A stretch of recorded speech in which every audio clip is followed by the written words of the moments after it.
Thank you very much, everybody. It's a great honor to have Prime Minister Mark Carney with us. As you know, just a few days ago, he won a very big election in Canada. And I think I was probably the greatest thing that happened to him, but I can't take full credit. His party was losing by a lot, and he ended up winning. So I really want to congratulate him. It was probably one of the greatest comebacks in the history of politics, maybe even greater than mine. You know? But I want to just congratulate you. That was a great election, actually. We were watching it with interest, and I think Canada chose a very talented person, a very good person, because we spoke before the election quite a few times. And it's an honor to have you at the White House and the Oval Office. And you see the new and improved Oval Office as it becomes more and more beautiful with love. You know, we handle it with great love and 24-karat gold. That always helps, too. Right? But it's been a lot of fun. We're going over some of the beautiful pictures that were stored in the vaults that were for many, many years, in some cases over 100 years. They were stored in vaults of the great presidents, or almost great presidents, all having a reason for being up, every one of them. So it's very interesting. But I just want to congratulate you, and ran a really great race. I watched the debate. I thought you were excellent.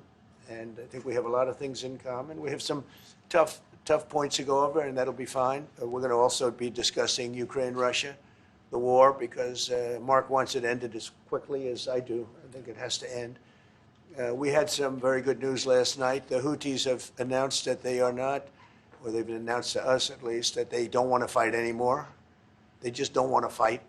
And we will honor that, and we will stop the bombings, and they have capitulated, but more importantly, we will take their word. They say they will not be blowing up ships anymore, and that's what the purpose of what we were doing. So that's just news. We just found out about that. So I think that's very, very positive. They were knocking out a lot of ships going, as you know, sailing beautifully down the various seas.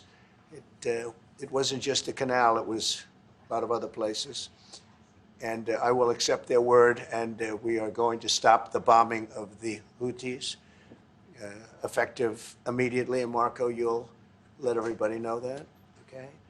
Do you have something to say about that, by the way? It's a pretty big announcement. Yeah, this was always a freedom of navigation mission. These guys, these are, you know, a band of individuals with advanced weaponry that were threatening global shipping, and the job was to get that to stop. And if it's going to stop, then we can stop. And I think it's an important development.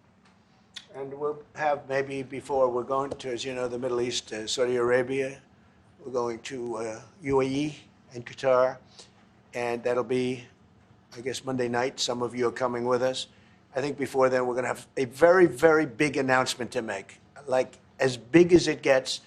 And I won't tell you on what, but it's going to, and it's very positive. I'd tell you if it was negative or positive. I can't keep that out. It is really, really positive. And that announcement will be made either Thursday or Friday or Monday before we leave. But it'll be one of the most important announcements that have been made in many years about a certain subject, very important subject. So you'll all be here. Mark, would you like to say a few words? Well, thank you, Mr. President. I'm on the edge of my seat, actually, for the big announcement. But thank you for your hospitality and above all, for your leadership. You're a transformational president, focus on the economy with a relentless focus on the American worker, securing your borders, ending the scourge of fentanyl and other opioids, and securing the world.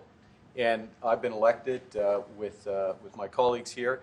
With the help of my colleagues here, I'm going to spread the credit to transform Canada with a similar focus on the economy, securing our borders, again on fentanyl, much greater focus on defense and security, securing the Arctic and developing the Arctic. And you know, the history of Canada and the U.S. is we're stronger when we work together, and there's many opportunities to work together. And I look forward to, addressing some of those issues that we have, but also finding those areas of mutual cooperation so we can move forward. That's great. Very nice. Thank you very much. It's a very nice statement. Mr. President, Anybody? Mr.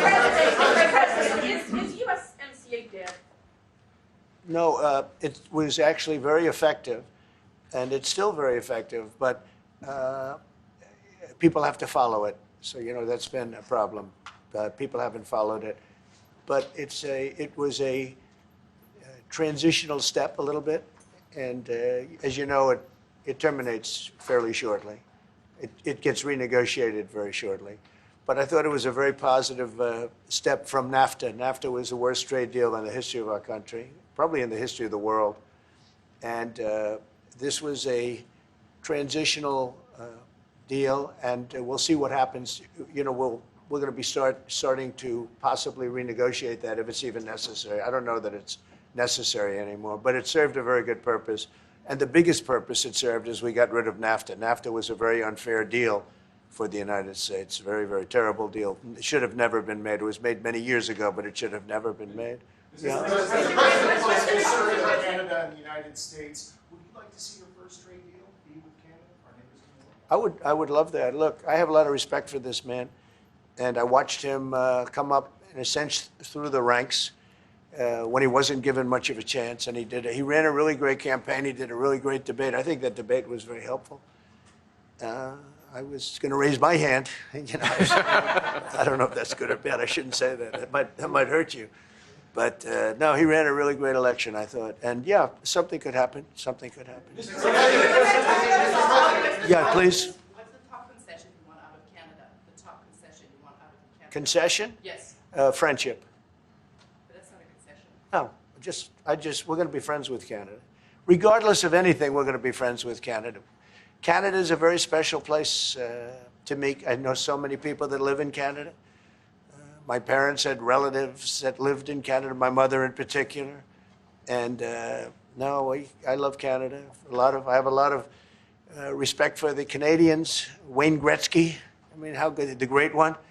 You happen to have a very, very good hockey player right here on the Capitals, who I have a lot of respect. He is a big, tough cookie, too. He just broke the record. And he's a great guy. And, we had the team here, and I got to know a lot of the players. But now Canada is a very special place. Yeah, please. Mr. President, and Mr. Prime Minister, I'd like to get your response to this too. But Mr. President, you have said that Canada should become the 51st state. Yeah. No. Well, I still believe that, but it takes two to tango, right? But no, I do. I mean, I believe it would be a massive tax cut for the Canadian citizens. You get free military, you get tremendous medical cares and other things. There would be a lot of advantages, but it would be a massive tax cut. And it's also a beautiful, as a real estate developer, I'm a real estate developer at heart. When you get rid of that artificially drawn line, somebody drew that line many years ago with like a ruler, just a straight line right across the top of the country. When you look at that beautiful formation when it's together, I'm a very artistic person, but when I looked at that beauty, I said that's the way it was meant to be. But I do feel it's much better for Canada, but we're not going to be discussing that unless somebody wants to discuss it. I think that there are tremendous benefits to the Canadian citizens, tremendously lower taxes, free military, which honestly we give you essentially anyway because we're protecting Canada if you ever had a problem. But I think it would really be a wonderful marriage because it's two places that get along very well. They like each other a lot. Well, if I may, as you know from real estate, there are some places that are never for sale. That's true. We're sitting in one right now, Buckingham Palace that you visited as well. That's true. And having met with the owners of Canada over the course of the campaign last several months, it's not for sale, won't be for sale ever. But the opportunity is in the partnership and what we can build together. And we have done that in the past. And part of that, as the President just said, is with respect to our own security. And my government is committed for a step change in our investment in Canadian security and our partnership, and I'll say this as well, that the President has revitalized international security, revitalized NATO, and us playing our full weight in NATO, and that will be part of it. True. And they have, I must say, Canada is stepping up the military participation because Mark knew, they were low, and now they're stepping it up, and that's a very important thing. But never say never. Never say never. Why?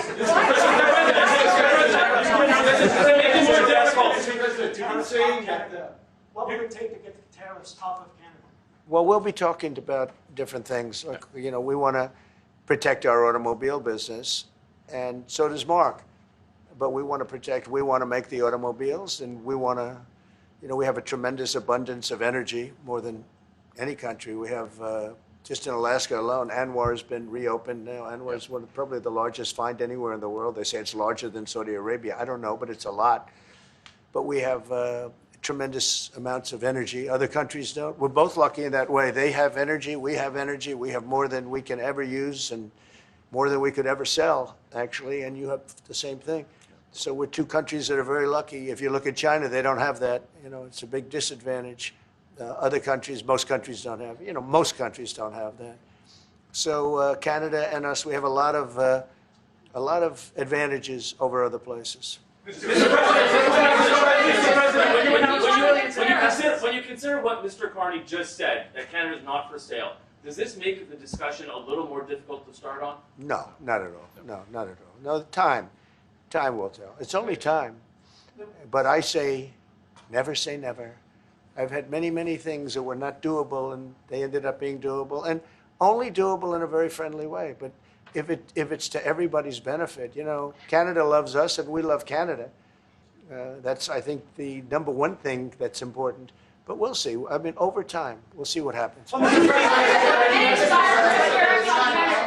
China. I was hoping you can clarify something. Earlier this morning in Capitol Hill, Secretary Besson said that there had been no negotiations yet with China.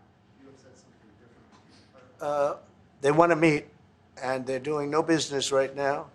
And those ships are turning around in the Pacific Ocean. Big turn. Those are big ships. Those ships take about 10 miles to turn.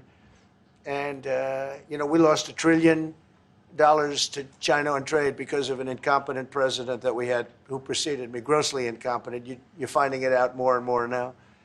And by not trading, we're losing nothing. So we're saving $1 trillion. It's a lot. But they want to negotiate, and they want to have a meeting, and we'll be meeting with them at the right time. But you haven't met with them yet. I have not met with them, of course. You would know if I met. I'd tell you.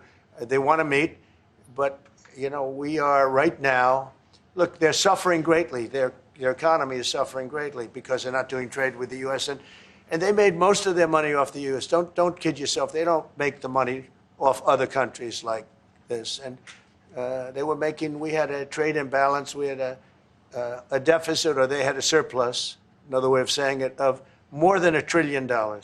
Think of it, more than $1 trillion. And because of 145%, that's the only reason, but because of they have now 145% tariff, there's no trading. You can't trade with 145%.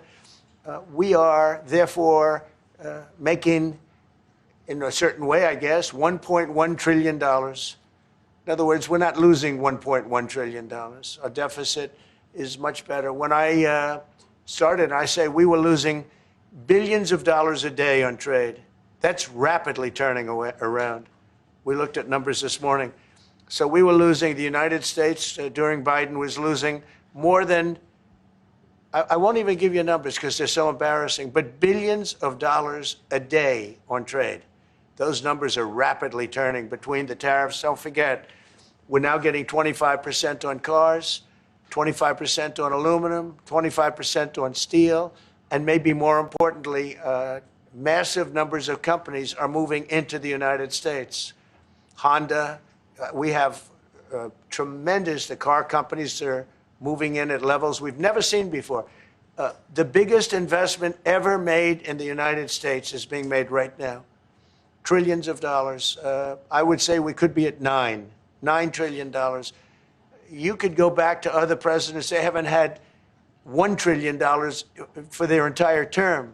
Look at Biden. He had bad numbers. People were leaving. They weren't coming in. They were leaving with Biden, and he didn't know the difference. The only thing he knew is people coming in. You know who they were? Illegal immigrants, okay, from prisons, from mental institutions, from all sorts of places that weren't good, from gangs, from Venezuela. They were coming in and they were criminals and murderers, 11,888 people that murdered, and at least half of them murdered more than one person. This is what Biden led into our country. I'm bringing in big companies. We have Apple is investing $500 billion. We have Jensen, as you know, is going to be 500 biggest chip maker, or chip thinker, I call him.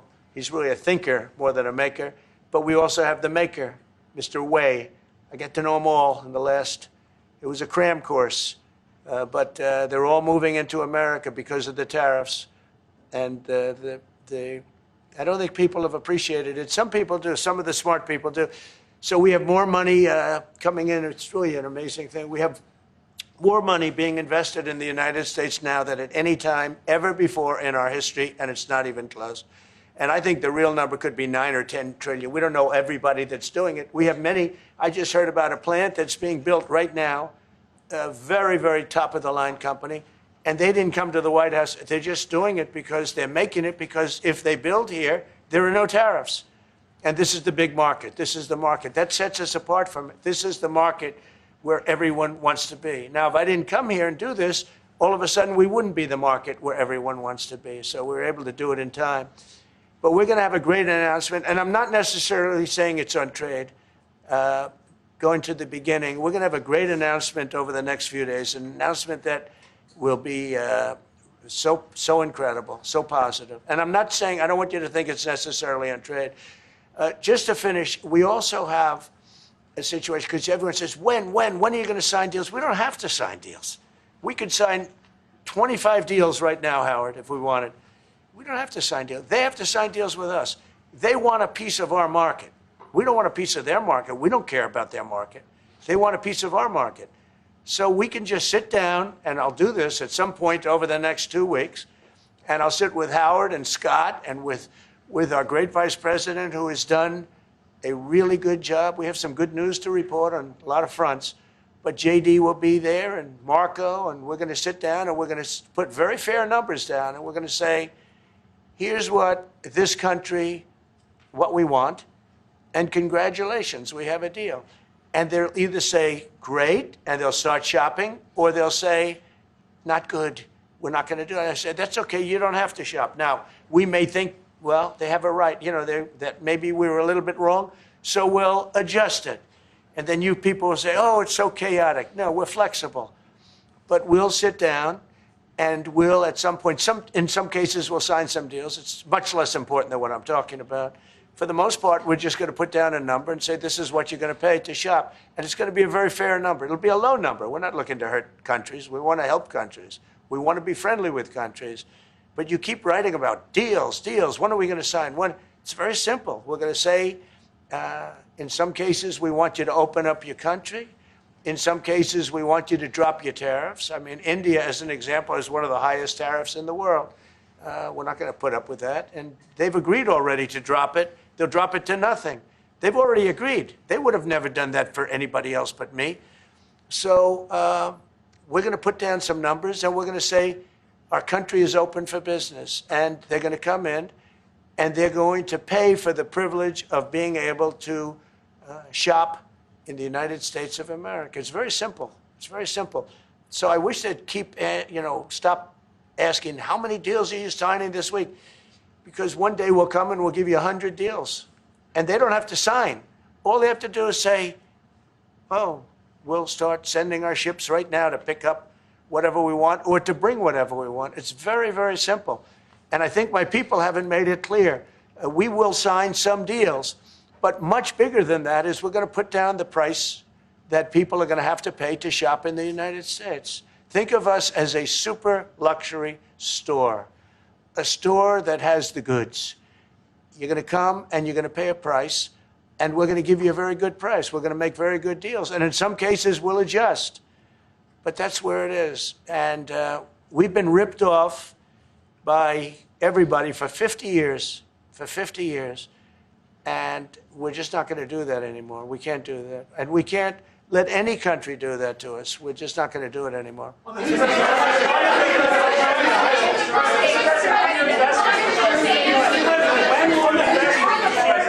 Philippines, can you tell us a bit more about the deal that you've reached with the Houthis? No, it's not a deal. They've said, please don't bomb us anymore, and we're not going to attack your ships. And where did you hear about that? It doesn't matter where I hear it. The very good source, I could tell you. Very, very good source. Would you say, Marco? I would say pretty good, right, JD? A very good source. No, they don't want to be. They don't want to be. They don't want to be bombed anymore. You know, I sort of thought that would happen. No, behind you, please. Clarifying something you said on USMCA, is the U.S. prepared to walk away from that pact? From what pact? USMCA. No. It's fine. It's there. It's good. We use it for certain things. It's there. We have the USMCA is a good deal for everybody. I won't say this about Mark, but I didn't like his predecessor. I didn't like a person that worked for. She was terrible, actually. She was a terrible person, and she really hurt that deal very badly because she tried to take advantage of the deal and she didn't get away with it. You know who I'm talking about. But so you know, we had a bad relationship having to do with the fact that we disagreed with the way they viewed the deal, and we ended it. You know, we ended that relationship pretty much. The USMCA is great for all countries. It's good for all countries. We do have a negotiation coming up over the next year or so to adjust it or terminate it. Mr. President, I'll say a word on USMCA, if I may, Mr. President. It is a basis for a broader negotiation. Some things about it are going to have to change. And part of the way you've conducted these tariffs has taken advantage of existing aspects of USMCA. So it's going to have to change. There's other elements that are come, and that's part of what we're going to discuss. Right. During the campaign, Prime Minister Carney talked about the American betrayal. How do you react if Canada decided not to shop in the American store as much as before and decided to partner with other countries? Well, we don't do much business with Canada from our standpoint. They do a lot of business with us. We're at like 4%. And usually those things don't last very long. You know, we have great things, great product. The kind of product we sell, nobody else can sell, including military. Look, we make the best military equipment in the world, and Canada buys our military equipment, which we appreciate. But we make the best military equipment in the world by far. The missiles, the submarines, everything. Everything we have is really top notch. I rebuilt our military during our last term. Stupidly, we gave some away to Afghanistan, which shouldn't have happened. But that was, I think it was the most embarrassing moment in the history of our country. It was just very incompetent people. But if you look, the man that's now the head of our Joint Chiefs, he led the attack on ISIS for me. That's why he's the head of the Joint Chiefs. And Raisin Kane, he was unbelievable. And as you know, we defeated ISIS in 3 weeks. It was supposed to take 5 years. We did it in 3 weeks. And he ran the campaign. I said, I like him. But I knew him before. I went to Iraq, and we agreed to a plan, and that was the plan. And as you know, we did it in record time. So we have the best equipment in the world. We have the best, a lot of things. And but Canada does a lot more business with us than we do with Canada. Yeah. Mr. President, and as you record your investments, Mr. President, when do you think the investments that you've announced, the trillions, will finally hit economic data this year? When you're saying about the tariffs and all? No, about the investments that you've announced. It's hitting right now. Look, they're already starting AI plants. These are not people that look for financing. That's a good thing. You know, in real estate, you get a site, then you have to look for financing, you have to get your zoning, 5 years later you start building, you get a bank, then the bank's no good. And these people have massive amounts of cash. The CHIPS Act was a ridiculous thing because that doesn't get them to build. All we did is hand very wealthy companies money. The CHIPS Act that was done by Biden. Billions, we give them billions of dollars. They don't even have to do anything with it. And then if you weren't, if you didn't have, and I don't want to be a wise guy, but if you didn't go with the DEI, if you didn't go with all of the different things woke, if you weren't woke, you couldn't even use the money. You had to have a certain percentage of this and that and that and that. It's impossible to have. The companies actually complained to me. They said they gave me all this money, but nobody can get these people to do anything. I mean, look, President Obama, and if he wanted help, I'd give him help because I'm a really good builder and I build on time, on budget. He's building his library in Chicago. It's a disaster. And he said something to the effect, I only want DEI, I only want woke. He wants woke people to build it. Well, he got woke people, and they have massive cost overruns. The job is stopped. I don't know. It's a disaster. And I don't like that happening because I think it's bad for the presidency that a thing like that should happen. He's got a library that's a disaster. And he wanted to be very politically correct, and he didn't use good, hard, tough, mean construction workers that I love, Marco. I love those construction workers.